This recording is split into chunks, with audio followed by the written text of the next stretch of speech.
The following program is produced by Project Bait and does not reflect the views of this station.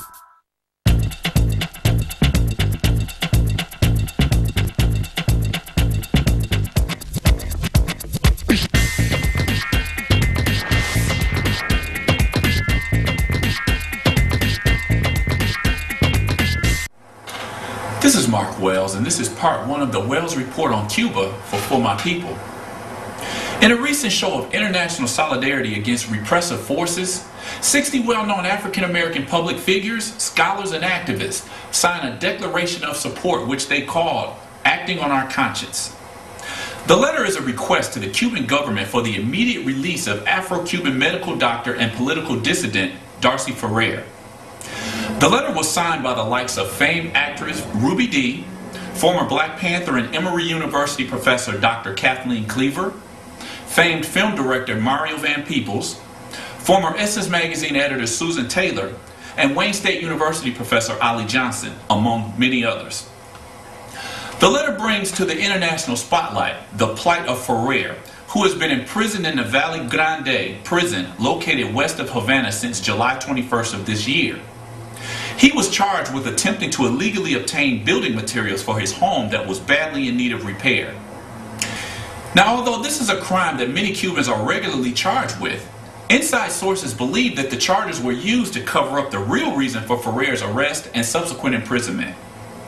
Dr. Ferrer has long been practicing medicine independently and has used his expertise to help Cuban citizens in need of medical attention. He is also an activist who has long spoken out against Cuba's deteriorating health system and the plight of political prisoners, as well as being an active voice of Afro-Cuban civil rights militants against racial discrimination that has been rampant on the island both before and during the Castro-led revolution of 1959. Charges of racism in revolutionary Cuba may come as a surprise to many who have long held Cuba in high regard for its stance against U.S. imperialism over the past 50 years. Indeed, Cuba has long been an island of refuge for African-American civil and human rights activists. Former Black Panther Assata Shakur has been living in Cuba since 1984 on political asylum after having escaped prison in 1979, where she was held on a number of charges for which she was never convicted. Activists such as Black Panther's Huey Newton, Eldridge Cleaver, William Lee Brent, as well as Angela Davis and the NAACP's Robert Williams are just a few of the activists who have either escaped to Cuba to avoid persecution or sought to study Cuban society, which was thought to be a country free of racism. But over the years, a number of cracks have appeared on the island's image of a racial democracy, which has soured the relationship between African-American activists and the Castro regime. Former Black Panther Willie Lee Brent, who had lived in Cuba for more than 30 years, often spoke about widespread racism in Cuba, as well as the lack of racial identity amongst Afro-Cubans. As I've mentioned in several previous editions of For My People, there are millions of persons of African descent in Latin American countries who don't identify themselves as black, which has always been a hindrance to the possibility of a mass black civil rights movement, as what happened in the U.S. 40 to 50 years ago. Cuba's no different. Afro-Cubans, like other African descendants in Latin America, use a plethora of terms to describe themselves in terms of race or color. Ella es mulata, negro, mestizo, mulato, blanco, rubio, mulata, negra, mulata, mora, y mulata. The importation of African slaves to Cuba began in 1526, where they toiled in Cuba's sugar and coffee plantations. Cuba actually received more than 250,000 more African slaves than the United States, and the institution of slavery lasted on the island until 1886. Racial discrimination has been endemic on the Caribbean island ever since. Cuban elites, like other Latin American elites, lived in constant fear of a black revolt, as what happened on the island of Haiti in the late 18th and early 19th century. And although racism, social exclusion, and de facto segregation was the rule of the day, Black Cubans who spoke against racism and attempted to organize around issues specifically affecting Afro-Cubans were labeled black separatists who were a threat to the nation's perceived unity. By stereotyping Afro-Cuban followers of the Santeria religion as practitioners of witchcraft, as well as spreading the myth of the black rapist, white Cubans made Afro-Cubans a permanent target for persecution, even though masses of black Cubans had fought and died for Cuban independence from Spain. Perhaps the greatest display of white Cuban fear of a black revolution came in the early 1900s. In 1908, a group of Afro-Cubans formed the Independent Party of Color in response to the frustrations of black Cubans that the nation's independence had not given them true equality in Cuban society.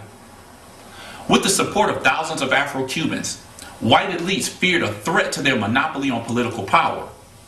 After invoking the fear of the black rapist and a coming black dictatorship, the Independent Party of Color was outlawed by the government, with its leaders being persecuted and jailed. On May 12, 1912, thousands of Afro-Cubans revolted. The Cuban army then unleashed a reign of terror as vicious as any white supremacist backlash in the United States. After the 3-month massacre, 3,000 to 6,000 Afro-Cubans were killed, having been gunned down, butchered, and lynched. In 2008, Afro-Cubans commemorated the 100-year anniversary of the Independent Party of Color to highlight the history of a group of Afro-Cuban activists that still remain lost and forgotten in the pages of Cuban history. Referring back to the original subject of this piece, Dr. Darsi Ferrer is just the latest in a long line of Afro-Cuban activists that have faced political persecution from the times of slavery, abolition, and independence to the 1959 Cuban Revolution and up to current times. But with Afro-Cuban unemployment being more than 65%, a virtual white Cuban monopoly on jobs in the lucrative tourism industry, and 98% of privately held lands in the hands of white Cubans, Cuban journalist Enrique Patterson may be right when he says that Cuba's racial problem is a social bomb.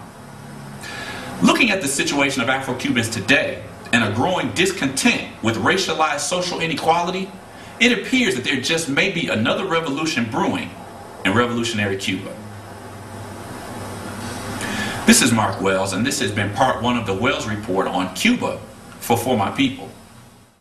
Funding for closed captioning is provided by the Rice Bowl, Fresh Asian Cooking, located in the Millender Center in downtown Detroit, on West Grand Boulevard in the New Center area, and in the College Park Shopping Center, located on Southfield Road at Outer Drive. For more information, contact us at 313-963-3200. If you have a business in Metro Detroit, you should be in the Detroit Black Pages. For info, call 961-3289. That's 961-3289. On Street Beat, we put a focus on the community. We simply set it out. We go back to the days of some of the earliest talk shows. I mean, we cover the issues that matter here in Michigan. You're going to hear on Street Beat things you won't hear on other shows. We provide critical analysis. It's a made-in-Michigan product. We try to get voices that you wouldn't see other places. I'm Carol Kane. I grew up on the east side of Detroit. I'm David Rambo, executive producer of For My People. I'm Stephen Henderson, host of American Black Journal. We're all made in Michigan.